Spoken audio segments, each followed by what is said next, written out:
Hey guys, welcome to the next tutorial. In this tutorial, we are going to be building this simple to-do app. As you can see, we can add to the list, we can add more tasks to the list as we want, and it will be showing up here, and we can check the tasks that have been done and delete the other tasks that we don't longer need or clear everything. So I already prepared this Figma file, which I'll be add to the description. Let's create a directory called assets. Then this directory is where we're going to be storing our images. So let's copy this image as a PNG file. Once we have done that, let's paste it into our assets folder.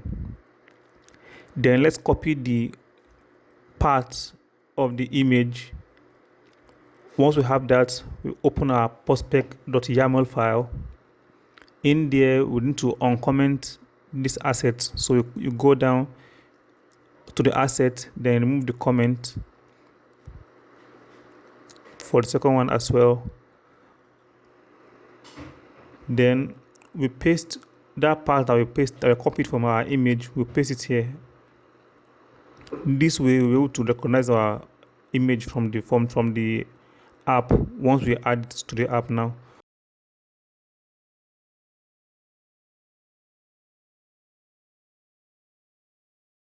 Next thing we will do is to create a package similar to what we call like a folder. So we create a package, we call it to do. Then we create another package, we call it page, which is where our page is going to be. Then we create another one, we call it widgets, which is where our widgets are going to be. For a page, it's like a view, a screen that you see on an app. While widgets, they are small, simple components that can be extracted out, so we have a neat code. So next thing we will do is to create to do page.dat. In there, we import our material, and then we create a stateful widget. We call it to do page. We will now assign that to do page to our home widget from our material app. Then now you can see this design is what we're going to be replicating. So let's move it aside and rearrange the screen very well for us to be able to code our app. So let's run the app and get it started. While the app is running, as you can see, this Figma file is going to be attached to the description. So when you are following, you'll be able to get the same asset and everything we use in this tutorial. Now the app is fully started and it's only a blank page.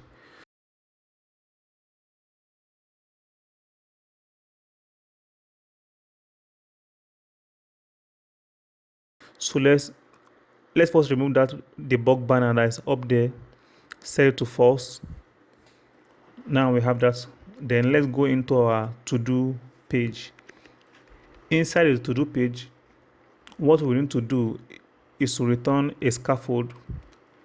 This scaffold and the body. So in our body, we set the column. We set it to a column because the column is where we're going to be arranging all our files. Then we add another new column into the body because inside the second one is where we will arrange these images. So we add the size box, and with the media query, this media query we set it to times 0.2%, 0.2. So meaning it's going to take 20% of the screen and create a space there, so that once we add our image, it's going to be right where we want it. So as you can see, we have a space above the image.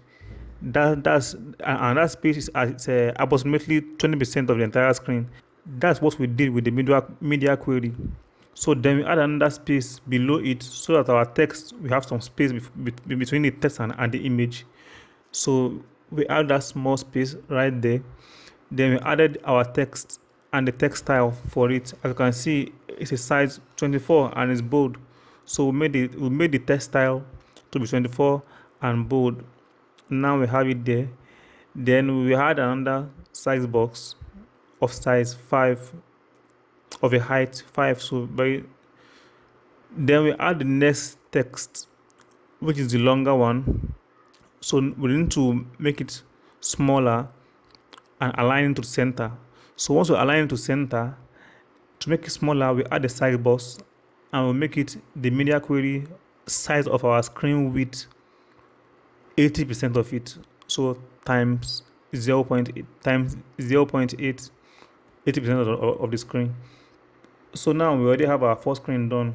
What we need to do now is to set the background color of our scaffold to white to match with the image that we have. So now let's refactor and extract out this first column.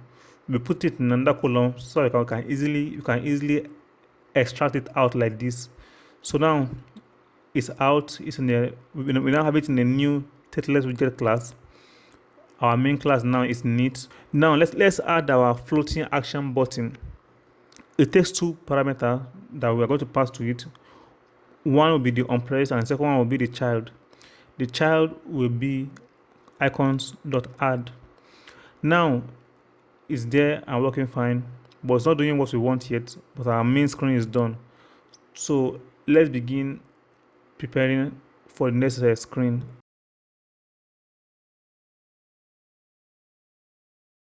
We move the design around to the next page, and we're going to be designing the next page right away. Let's comment out this first page. We now have a blank screen once again. So we create a container. Let's call it of width. We use the media query size of to get the size of the screen. So whatever screen you are, the app is going to fit. That's the reason why we are getting the size of the screen, so that no matter what the screen you are using, it's going to fit with the size. Then we give it a height of 62.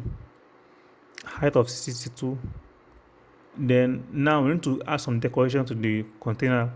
Just see a container like a box or like a space whereby you can design it as you wish. You can make it any shape, make it any color, and so on. So that's what we're going to be making the shape of this our task list. So we'll set the border radius to circle. As you can see, that tile it have a curved kind of a side.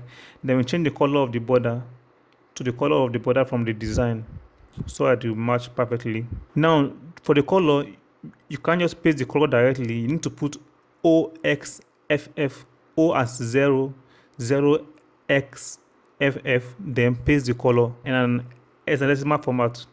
So now our container is there. Our container is now up there.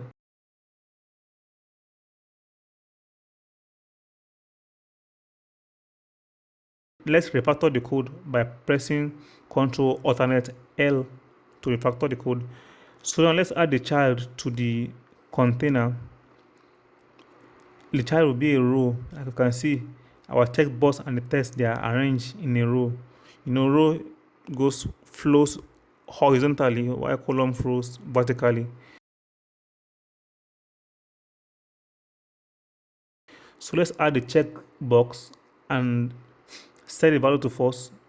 Then the unchanged takes an argument. Let's give it the value argument and save it. As you can see, it's there, but we can't see our container very well. So let's create space at the top by adding a size box of a height 100. Now we can now see our container very well.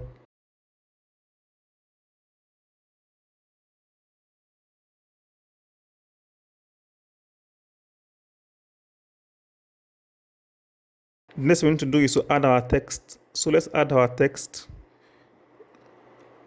Let's add our text to the row.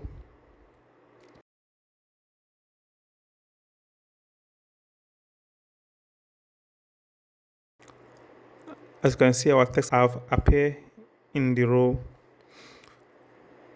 Then we need to add that red box, that red circle for deleting the text.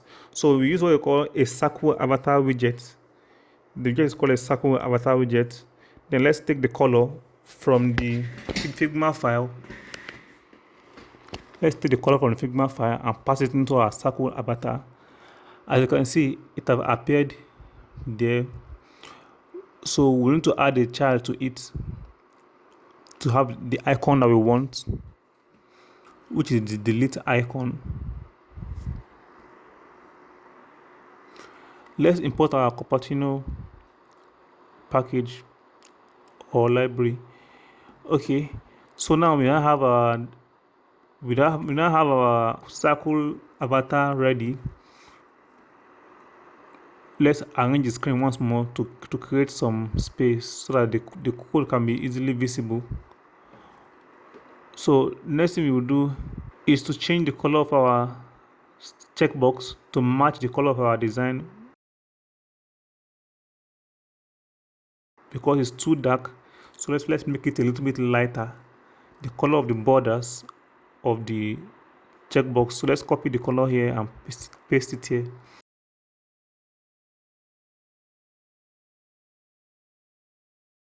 Now our color is now matching with the border.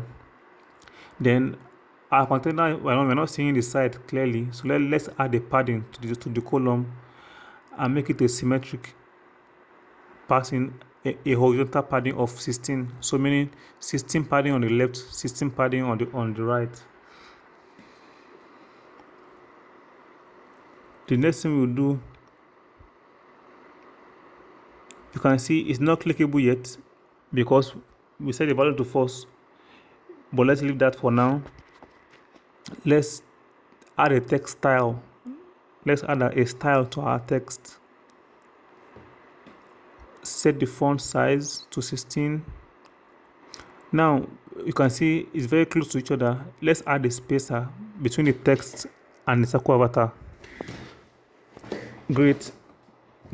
Now we have a proper space between them. So we need to now have a size box at the right side of the circle avatar because it's very close to the edge. Okay, good.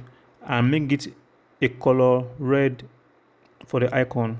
Now we have the exact replica of our Figma file design on the app right now.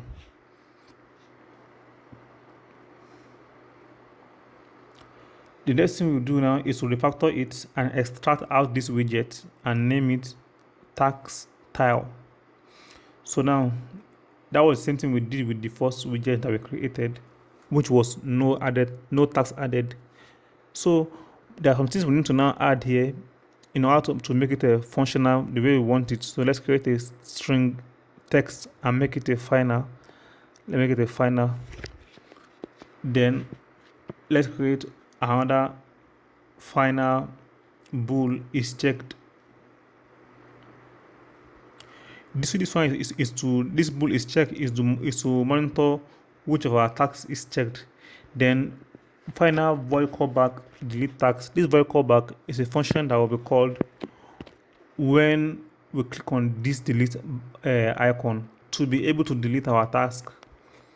Then next thing we need to do, as you can see this unchanged for our checkbox, take a void bool function. So let's copy it and create a final variable that will store the current value of that function. So let's call it unchecked. Let's name this to unchecked. Good. Now we now have all the value that we want. So let's replace the current dummy text with this value and replace all our variable with the expected value. So all the variable that we created now is what we are going to pass in later to create the task list. So for this circle avatar, let's wrap it into a gesture detector widget. Gesture detector widget have a function called onTap, which listens to the event of any tap event from the user and then calls the function. So once we have done that, let's go back to our tag style and add all the required arguments that we added. So for the text, Let's change to this is a tax for us to see that it has been changed. Then for this is checked, let's make it false. As you can see, we now have a new text on the screen, and the new text that we have there is now displayed.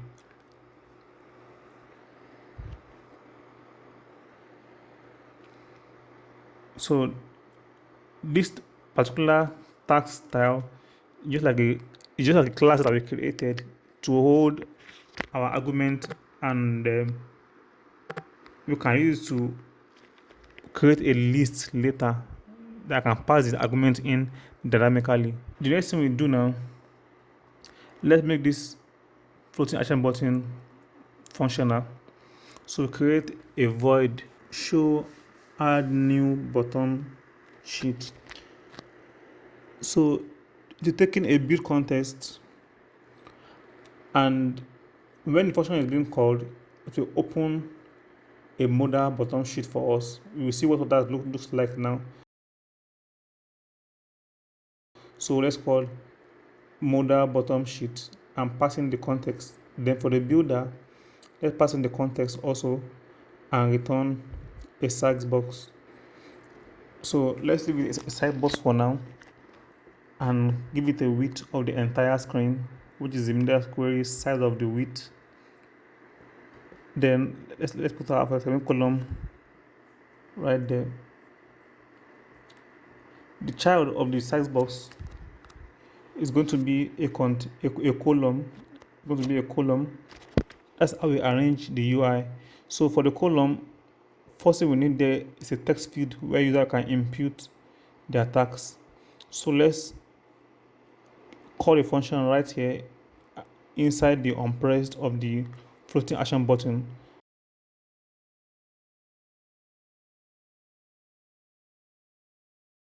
Now when you press this, you can see the middle button sheet opens. Now what we need to do next is to add these two lists, the list of the tags that are strings and a check value of each string.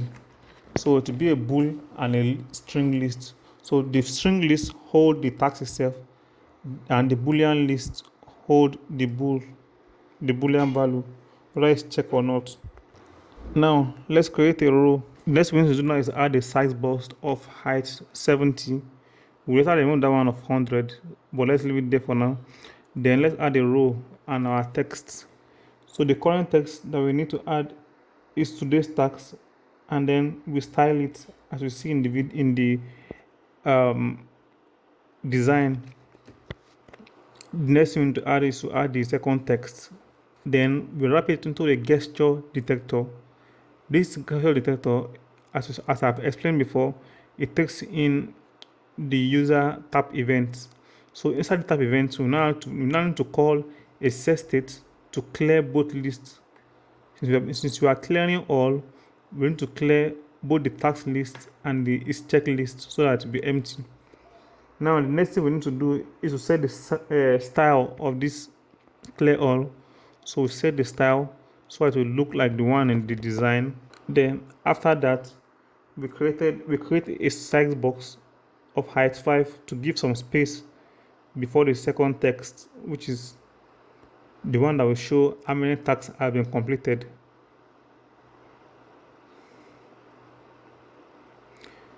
So now let's add another size box below it, so we have a space between that second text below and the task itself. Now what we need to do is to remove this first gap, then wrap the second gap into the second side box into a column, then cut out all this code that we have here. Let's pick the task list as well, and then bring it into the column. So we are now moving them into another column inside the first column. So now this second column, let's set the cross axis alignment to start, so that our completed tasks will move to the start. Then let's set the padding to the same padding we used before in our body, and then remove the padding from the body, because we won't need the padding from the body. So we remove the padding from the body. Now our designer is looking exactly like the one in the Figma file. So what we need to do now is to create the design of our bottom sheet. So for the text field, we want to create a text editing controller. This controller, see it as something that will be holding whatever is being typed. So we need a variable. It's like a variable that will be holding whatever the user types in. So we add the controller to our text field. Then we add the decoration to the text field. So the first thing we add is a label. Add new tags, so that the user will know that they are supposed to type there. Let's move to the design. Yeah, so we can see what we are doing clearly.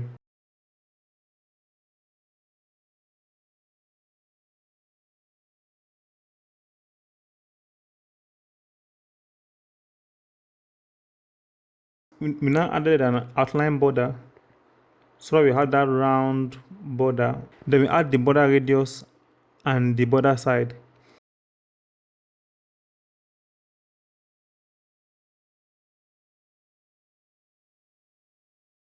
Now let's add some size box at the front with some height, so we can see the full. So that we can see the complete text field. Now we can see the complete text field. It's looking like the one in the design. What we now need to do is to add a size box on our text field, because it's already like it spans across the width of the entire screen, and we don't want that. We want it to be same with the design. So we add the height of 55, then we set the width to the media query, meaning the full width of the screen minus 32. Now we now have this perfect size that we want. So the next thing we do now is to add the button. So let's add some gap between the text field and the button. So we add some white space between the text field and the button. Then for the button, let's start with the size box of the same height as our text field and the same width. Then the button will go to be an elevated button. So we add an elevated button.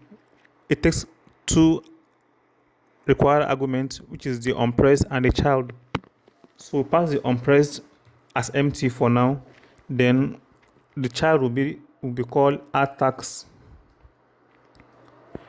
So the add tags widget, the add text widget is our child of the elevated button, but we need to style the button to look similar to what we have in the design.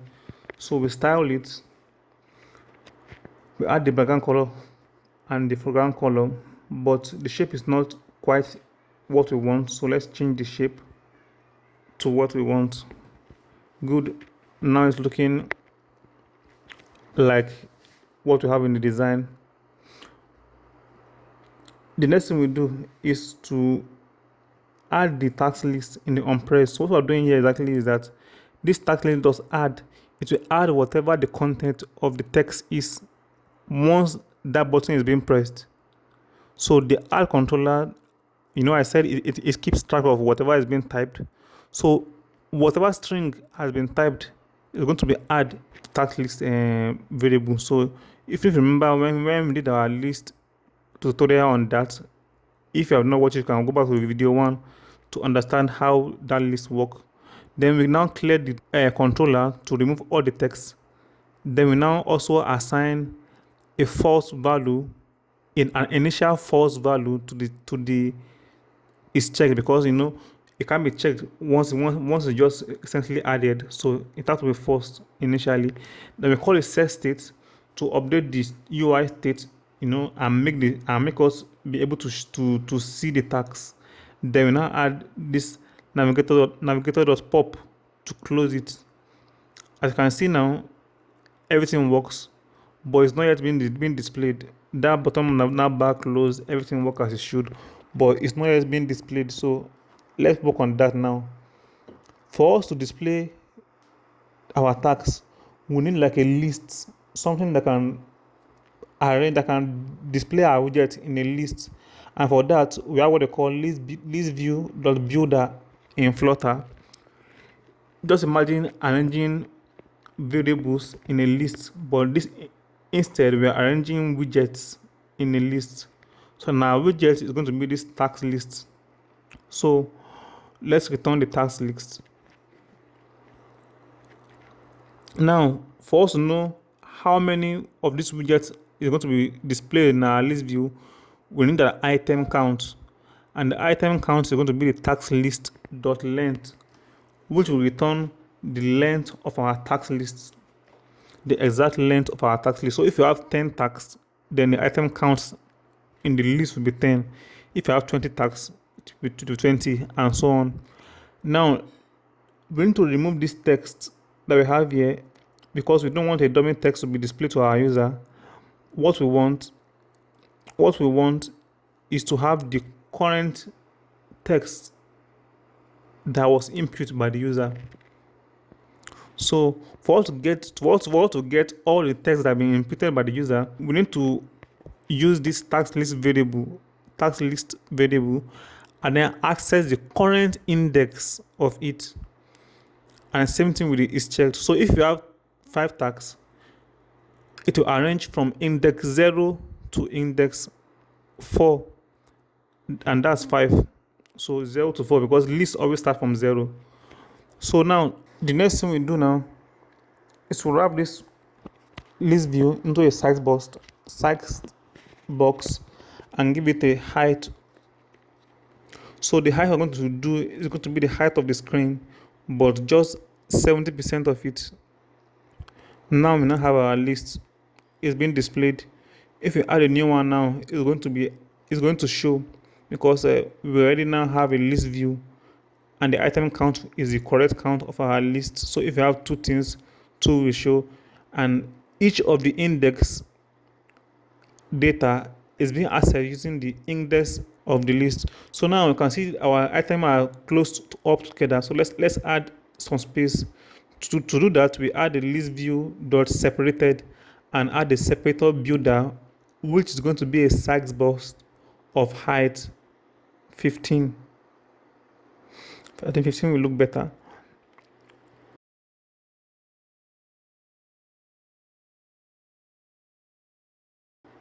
Okay, now we now have space between our size box, so we can add more tags and see it's adding properly. Good. But our checkbox is not working, and to delete our index is not working. So the one that we're going to do first is to delete a tags. We already have the delete tags here. So I refactored the code so that it looks arranged. Then to delete it, we do tags list dot remove, and for us to know what we remove from the list, we just access the current index. So and also we need to remove the is checked value also. So we remove the tags and also remove that particular tags checked value. So whether the tag is checked or not, we need to remove it from the list since it's no longer in the list. Then put inside a set state. Now you can see the tag is being removed. So any tag we click on delete now, it will remove, because we have already accessed that current index and passed the value through a void callback to our circle avatar that we are displaying. So anyone that you clicked on will be deleted. As you can see now, next thing to do is to make it checkable. And for that to occur, we need to add our we need to make this unchecked a requirement. So let's make it a required. Let's make it a required argument, and then we'll be using the value of the checked in a set state to update the value of our current check index. So that's what we do.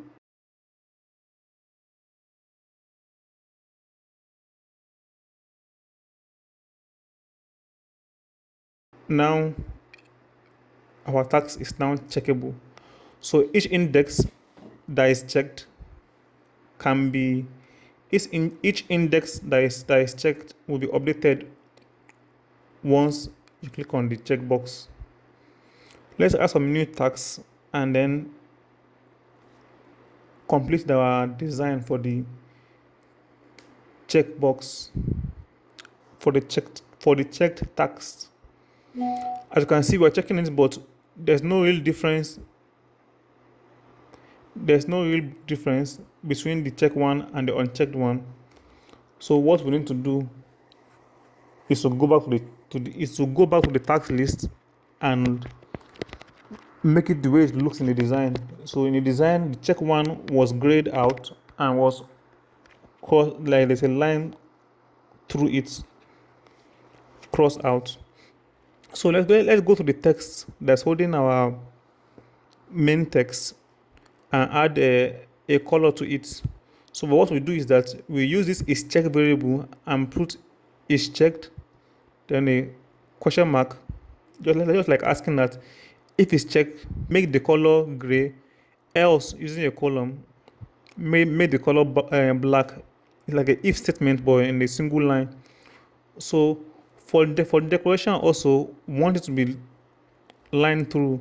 So we're going to check is it checked. So if it's checked, we'll make it a decoration of line through.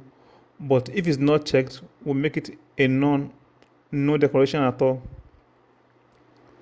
Then let's also make our decoration color to be black.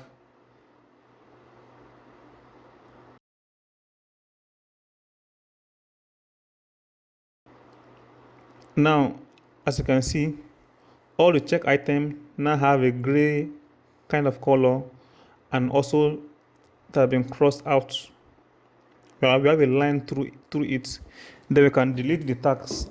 The tags can be deleted, it can be crossed, and everything is now working now. So what we now need to do is to make this our completed tags up here to be functional. For us to do that, the easiest one is to know how many tags is in the list. So if you go to where the list is, we can always check the current tags list dot length. The same thing we did with the same thing we did with the list view. To know how many data is in the list view, we can use the same thing to know how many data have been added. As you can see, we now have 5. But the second one that we now have to create some function for is to know how many has been checked. So let's create a variable, a function called check count, and set count to 0, and then return the check count. We now create a for loop that loop through the total checked length. We're passing the argument of checked.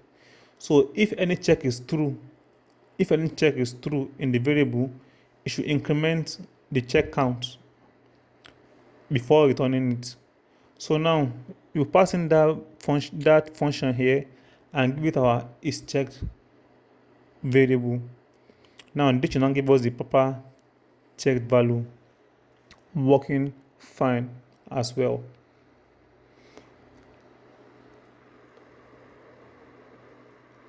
As you can see, if you delete anyone, both reduce. You can also clear all.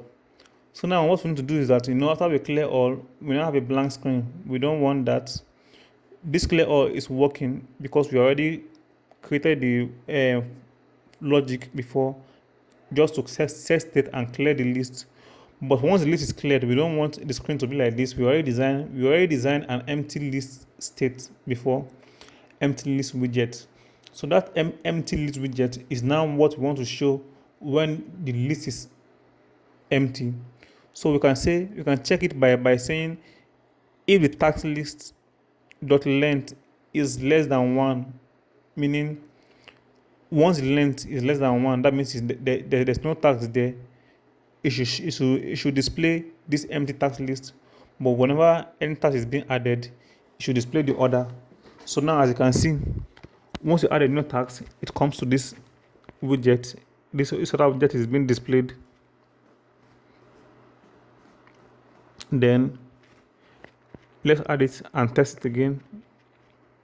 It's checking properly, and it can also be deleted. And let's clear all. Good.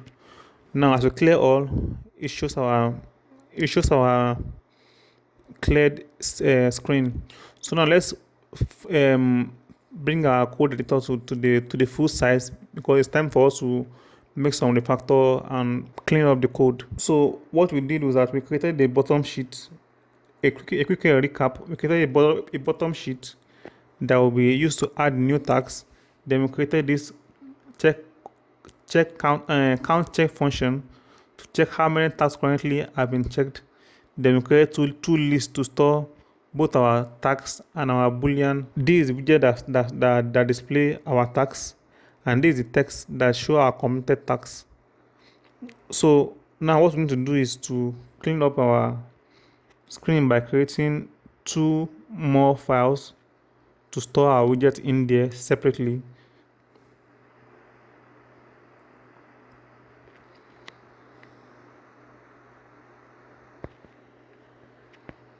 So now let's cut out this no tags added, import our material app, and then paste it there. We'll do the same thing for the second widget also. This is not necessary, it's not compulsory, but it's a good practice to make your code clean and refactor your code and have separate files for them, so I can easily access them instead of having a very long code. So now let's import the files that we refactored out, and let's change the logic here. Instead of checking is less than 1, let us check if it's empty. So a list have a properties called is empty. Works the same thing as checking if it's less than 1. Now we have our code working perfectly fine. But one thing you notice is that if you reload after adding a new task, if you reload, the old task is gone. So in the next video, we are going to be talking about how to make this tags to be persistent, meaning when you reload, when you come back, or even close the app completely, or you install the app on your phone, anytime you go back there, you will be able to see the tags that have been added. So it won't be like this that are storing it in a list. Don't forget to like and subscribe if you enjoyed the tutorial. See you in the next one.